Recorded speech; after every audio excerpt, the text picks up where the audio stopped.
Good morning, good afternoon, good evening. Here we go.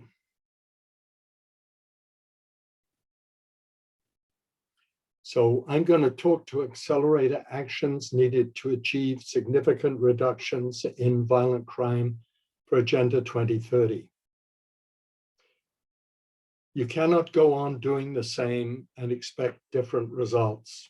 So I'm going to be proposing actions by the intergovernmental organizations to raise awareness of the potential of prevention, to capacity build for the decision makers and practitioners who must implement, to support city networks that are already committed to 50% reductions, and to foster shifts in national action.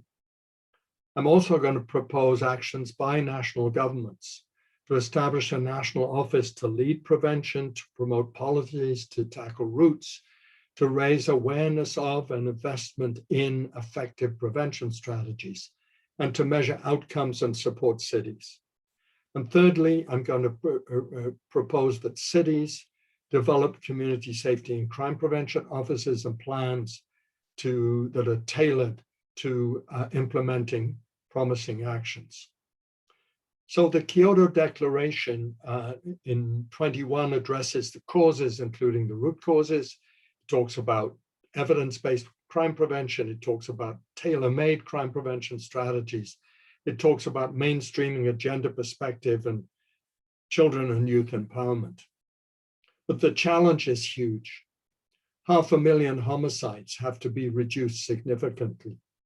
25 million rapes, or probably more, have to be reduced significantly. 1 billion child victims of violence have to be reduced.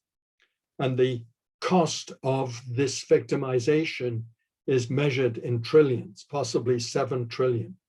This is what we have to change. Now, yes, to reduce violence significantly by 2030, we may be able to benefit from socio-demographic shifts as governments implement other SDGs on reduction of poverty, for instance, or on equity. But we also have to use the proven prevention programs that tackle risk factors.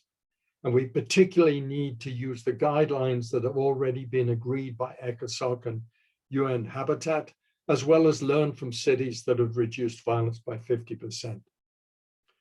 To do this, we have to invest in accelerators, including helping city networks strengthen, to raise awareness about what works, to do that capacity building of the implementers, and provide adequate funding for leading edge innovation that will inspire others.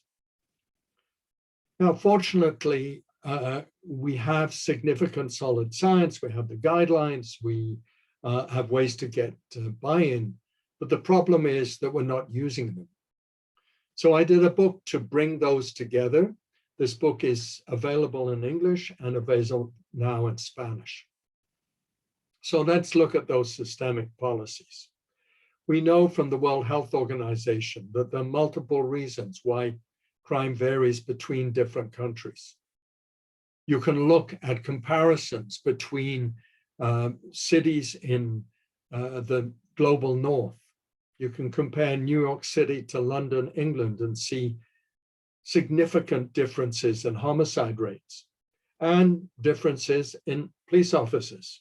The higher the violence, apparently the more police officers, and particularly the much higher incarceration. So this shows that it's not just a question of policing or incarceration.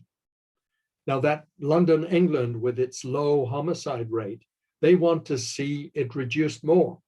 And in fact, they're doing the things that the guidelines say we should be doing. They're adopting the Glasgow strategy that has begun to spread across England and Wales. Another interesting comparison is Chicago, with a homicide rate similar to Mexico's national rate. But Toronto, with only 2.5 homicides, wants to reduce that. Once again, we see that it's not a question of how many police officers or how much incarceration. So we have to look back at what WHO has taught us about what contributes in different ways to systemic differences. So my second part is about the science. And we have a number of sources that are available in different countries.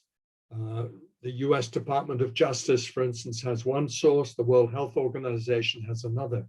But even if you had a PhD in violence prevention implementation, you would have difficulty knowing how to use these sources.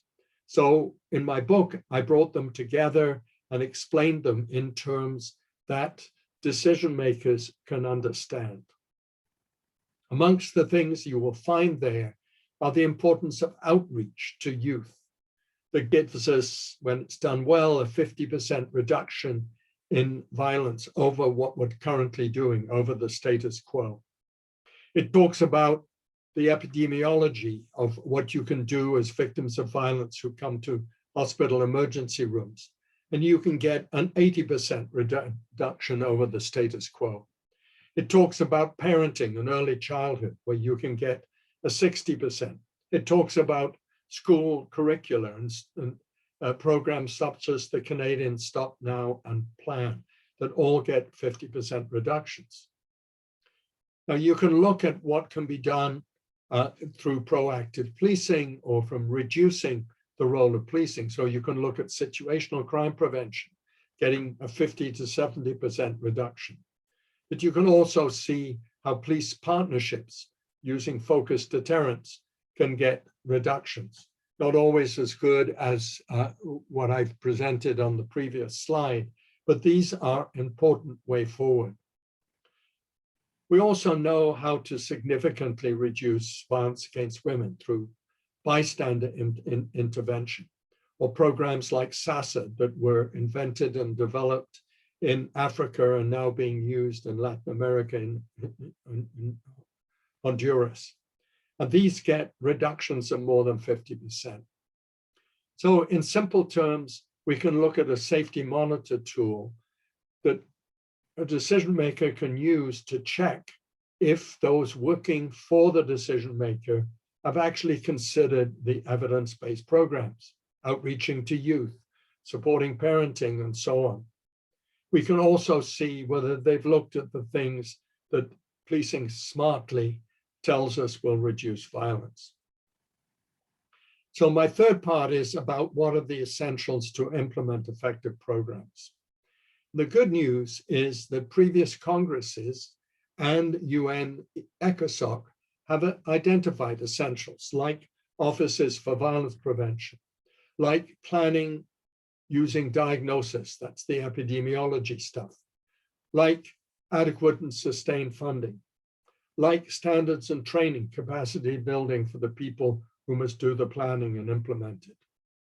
Now, when you actually use those essentials like Glasgow did, you get a 50% reduction within 3 to 5 years. And these are now being replicated across England and including the major city of London, where the mayor has already adopted this and been re-elected. Yes, re-elected. Tough on causes can get you re-elected. But Glasgow was interestingly inspired by Bogota. So if you're in a high violence zone in the Americas, you already have a model that you can be looking at. And yes, there are other cities like Diadema in Mexico that have done this. This is a more complicated slide, but you can see the details in the book.